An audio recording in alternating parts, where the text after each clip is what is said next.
start. Hello and good afternoon to everyone present here. I, Ipsita Mahanti, would like to take an opportunity to speak about the topic of tourism sector of India today as our geography activity. So let's begin. As we all know that we all like traveling, isn't it?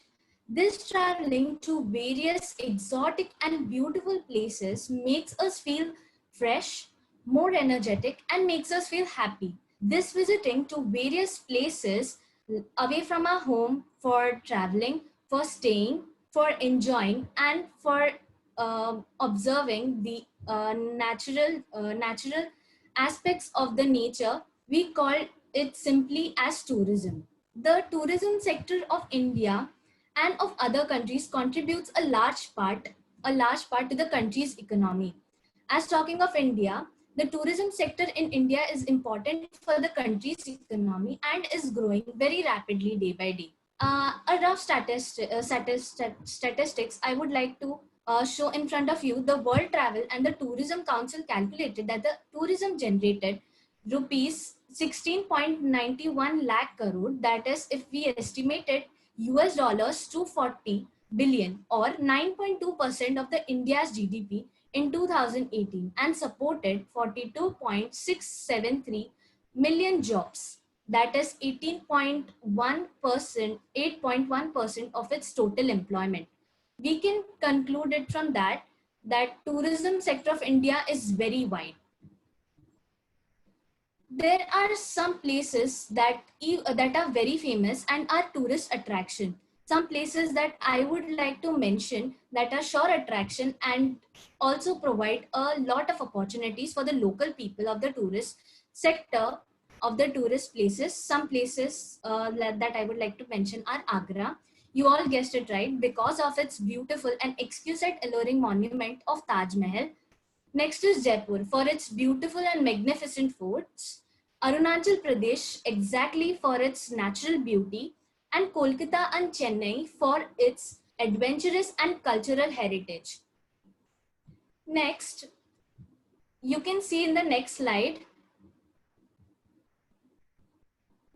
the Kolkata and the natural beauty of Arunachal Pradesh and the Kolkata's cultural heritage site. To make you understand the tourism sector growth in India, I would like to show you the graph that shows the comparison between the number of international tourists of India and Brazil. Like if you see in the graph, we can see from the year 1995, the number of tourists in India is gradually increasing. But if you take in detail and minor look, you can see that the number of tourists in India has drastically changed in the year 2010. This is a superb increment in the number of tourists of India, a number of international tourists in India. So what could be the reasons behind it? You might be wondering. Let me tell you. The investment in the domestic and the foreign industry was increased at a large scale at those days. The advertisement of the tourism places were brought into visible existence. New tourist places were built to promote the tourism in India. The facilities for the tourists and their protection was taken a great care of, so that it can promote the tourism and it can even attract more and more international tourists every year. The luxurious needs of the tourists were kept in the mind. So, as I mentioned that the luxurious needs, I will give you an example what the luxurious needs of tourists means. Like example, if you are visiting India and you don't visit by train, it wouldn't be fair. In tourism sector of India, the tourism council has also taken an initiative to open luxurious trains. Like some luxurious trains that I would like to mention are the Deccan Odyssey, the Palace on Wheels, the Golden Chariot, and the Maharajas Express. These are really luxurious trains, and you can take a sure ride in it. These have their respective train tracks. The that I would like also to mention some of the luxurious trains like the Golden Chariot and the Palace on Wheels. I would like to share information about it. Some information for the Golden Chariot and the Palace on the Wheels. The Golden Chariot, one of the most luxurious trains in India. travels through the natural treasures of South India. Golden Chariot will show you the architectural wealth of South India too. The Golden Chariot aims at unfolding the natural and architectural treasures of South. This train takes the care of all the delicate needs of the international passengers, like you can avail Wi-Fi, LCD television, central air conditioning and writing desk. The train has Ayurvedic Spa Arogya, a business center and Mandira a bar lounge. Some facts about Palace on Wheels. The Palace on Wheels is a luxury tourist train. It was launched by the Indian Railways in the association with Rajasthan Tourism Development Corporation to promote tourism in Rajasthan. The train service was refurbished and relaunched in August 2009 with a new decor, itinerary, and cuisine. Now, I would like to share the information of some other trains like the Maharajas Express and the Deccan Odyssey. The Maharajas Express is also a very luxurious train owned by and operated by Indian Railway Catering and Tourism Corporation. It runs on 4 circuits covering more than 12 destinations across northwest and central India, mainly centered on Rajasthan between the months of October and April. The Deccan Odyssey is a special luxury train based on the model of Palace on Wheels to boost the tourism of Maharashtra route of Indian Railways. It is a venture of Maharashtra government and the Ministry of Railways, Government of India. These are some of the luxurious trains that have attracted a lot of tourists every year. From this, we can conclude that the tourism sector of India is a wide sector, and every year, lot of people and the local people of the tourism places get opportunities for employment, and thus this tourism sector and this wide sector contributes a large part to the country's economy. Thank you. I hope you liked it and you gained some knowledge from it. Thank you. Okay, Ipsita, very well. About urbanization in India.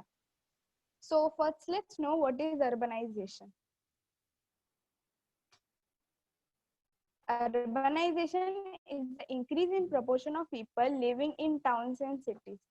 Urbanization occurs because people move from rural area to urban areas. This usually happens when the country is still developing. Now, let us know the history of urbanization in India.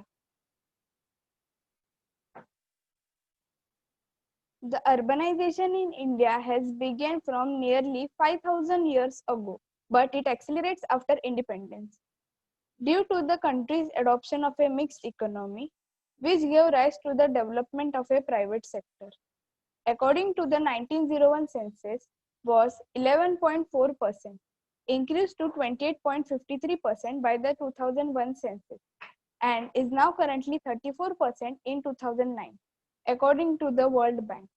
The urban population of India has increased from 25.85 million in 1901 to 377.11 million in 2011. Now let us know the advantages and disadvantages of urbanization. Advantages. There are greater number of jobs available in urban areas. As compared to rural areas, urban areas have better infrastructure, medical facilities, education, and also communication and transport facilities. Urban areas tend to have greater mix of cultures, which can help you while making new friends. Disadvantages. The urban areas tend to be more expensive to live. Property prices are higher, and so are goods and services. The houses are more compact in urban areas. Because of the larger population, there can have higher level of pollutions. Now, let us know the largest. Hello. Hello. Ma'am, am I audible?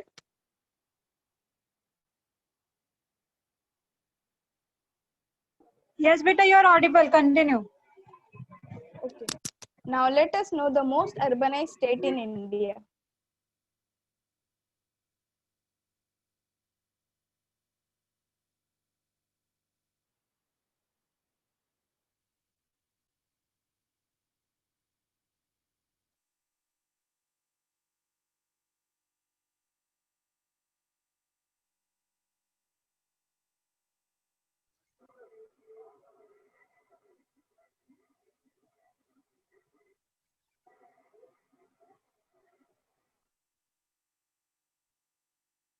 Ma'am, screen is not visible.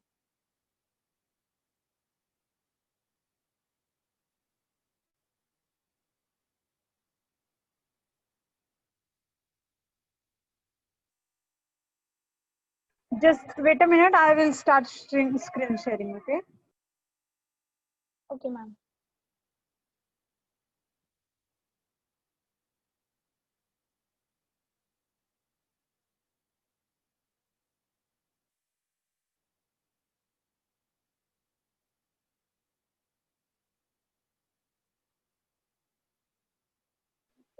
Okay. Okay. Just wait. Drishti. Okay. Share.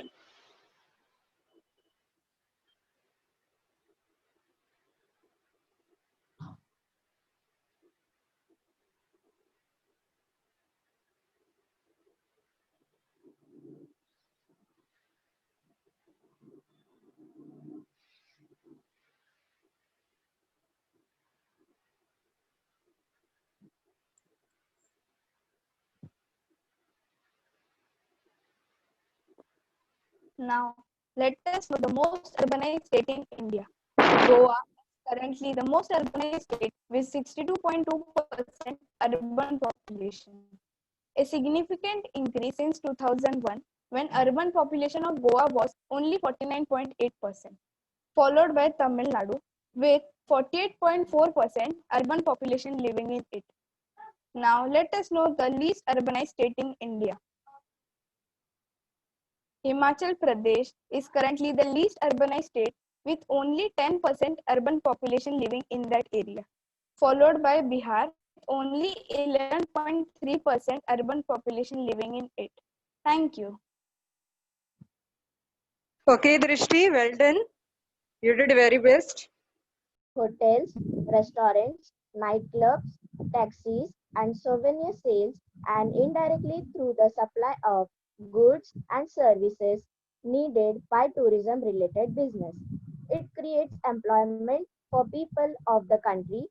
It promotes culture awareness and also helps to preserve local culture and tradition. Money gained from tourism can be used to develop the infrastructure and services, example, new roads and airports. Now, what kind of tourism are being taken place in India? That are adventure tourism, medical tourism, ecotourism, field tourism, heritage tourism, and business tourism. So, how much tourism is beneficial for country? Travel and tourism play an important role in India's economy. Compared with other nations, India ranks 14th in the world in terms of its tourism sector contribution to the GDP. GDP means the gross domestic product.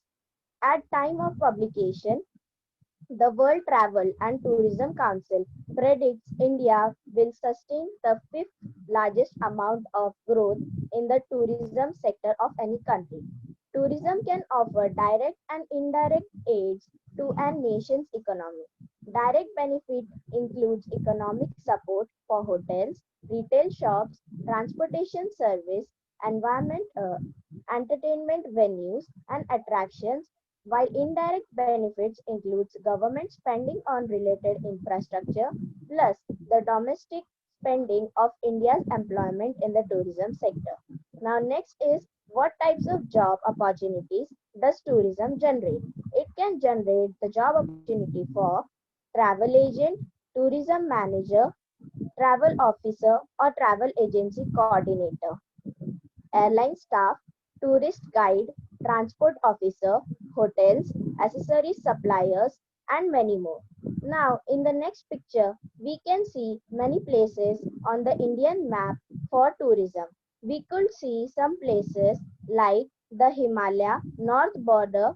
Adventure will be delight to discover the spirituality and the cultural heritage of the Himalayas. Now, next we could see the region of Delhi, the vibrant and the magical Indian capital contrasts with its calm forest surrounding. The north, the tribal belt. The region is quite isolated and less explored but offers acres of lush vegetation and tea plantation. Based on the path of the Maharajas. Mumbai, Bollywood cinema and beautiful landscape including desert, beaches, forests, slums and palaces. The east, bordering of the Bay of Bengal. Culture and colonial architecture are what attracts tourists to this region. The Great South, with lush vegetation and historic temples, the South pays tribute to its indigenous culture. Now, in the next picture, we could see many places where we can go for tourism: Agra, Amritsar, Dalhouse, Dharmashalas, Kausoli, Haridwar, Manali, Mathura. And even in the next picture, we could see many of the places that we can visit and we could know more about the places. Thank you.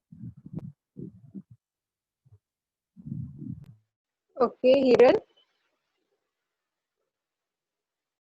Yes, start. Good afternoon, ma'am. Today's my topic is India's population. Ma'am आगे करो ना.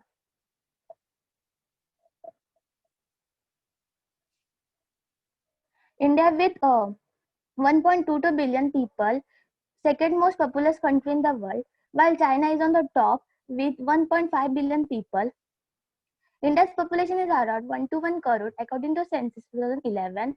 India is the second most populous country in the world. India occupies 2.14% of land area. India supports 17.5% of world's total population.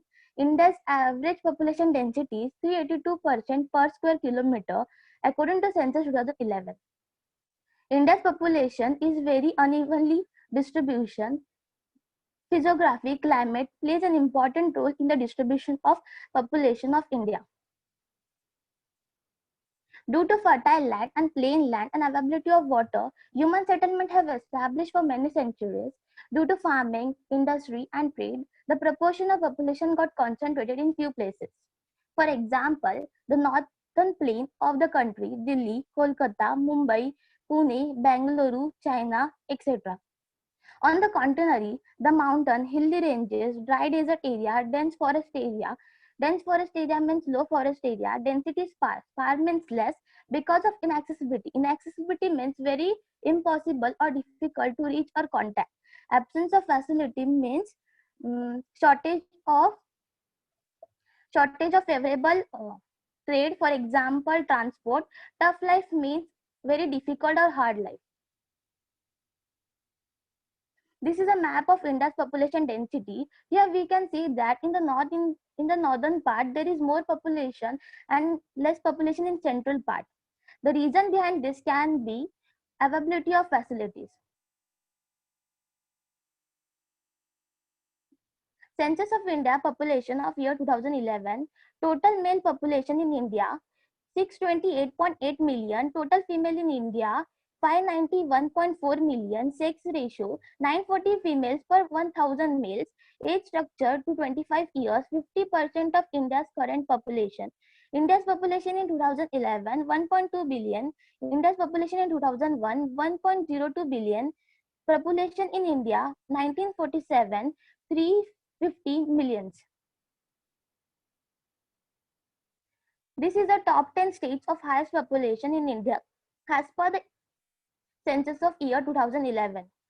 The first comes Uttar Pradesh with population 19 crores and percentage contribute towards India is 16.49 and density 628. Second, Maharashtra with population 11 crores and percentage contribute towards India is 9.29 and density 365. As we go down to the table, there comes Gujarat with population 6 crores and percentage contribute towards India is 4.99 and density 308.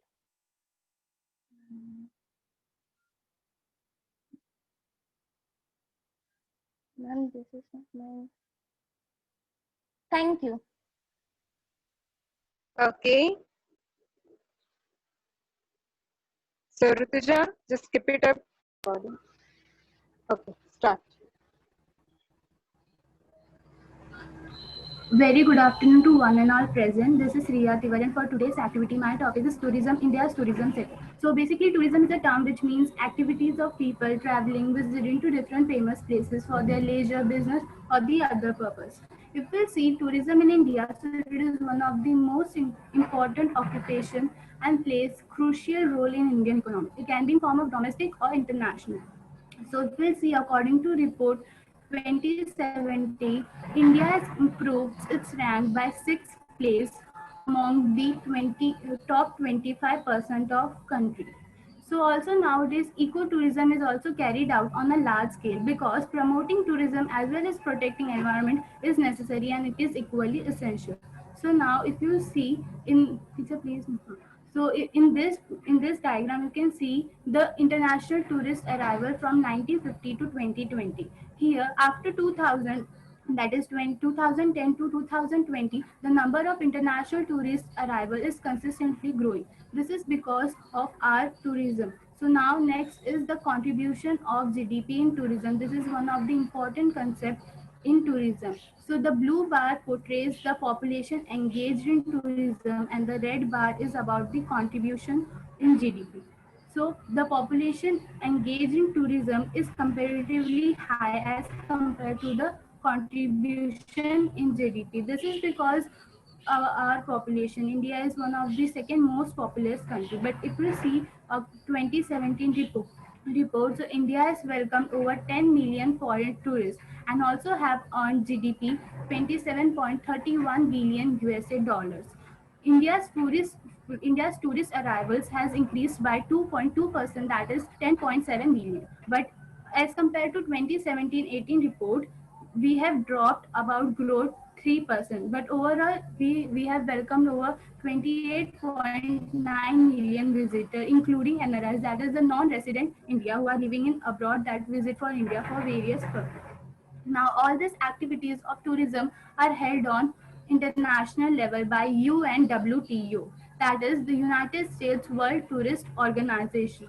This organization are responsible for tourism on international level. It generates some policies, markets, knowledge, and also promotes some sustainable tourism fostering. This is an effective tool for the upliftment and benefit of tourism. This assigns projects to over 100 countries around the world, and it includes the membership of 158 countries, 6 territories, and many more.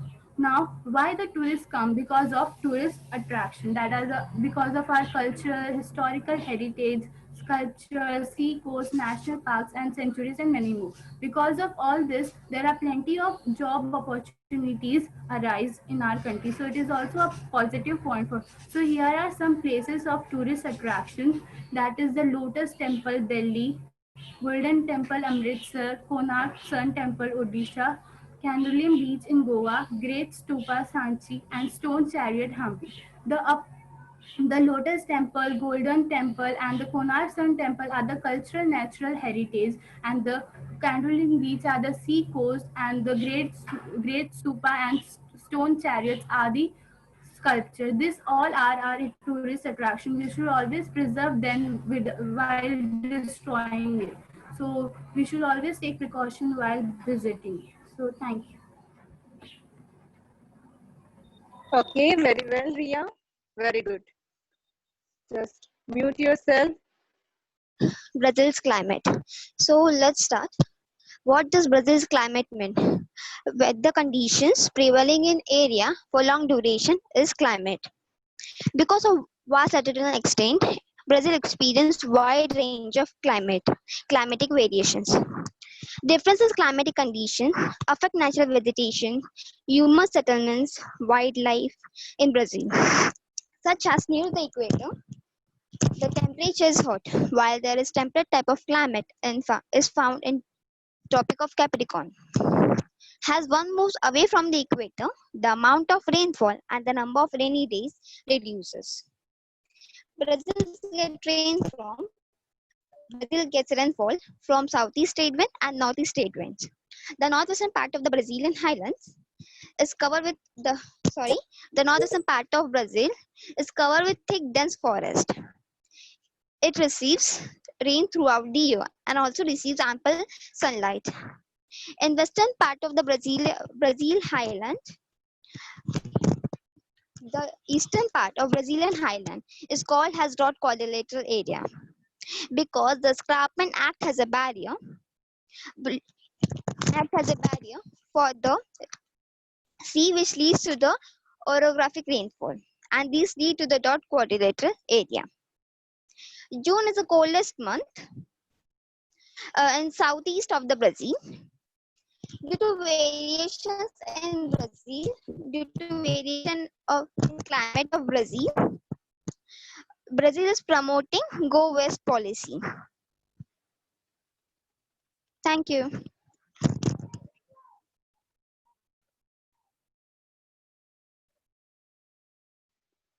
Okay, Sakshi, just off your webcam and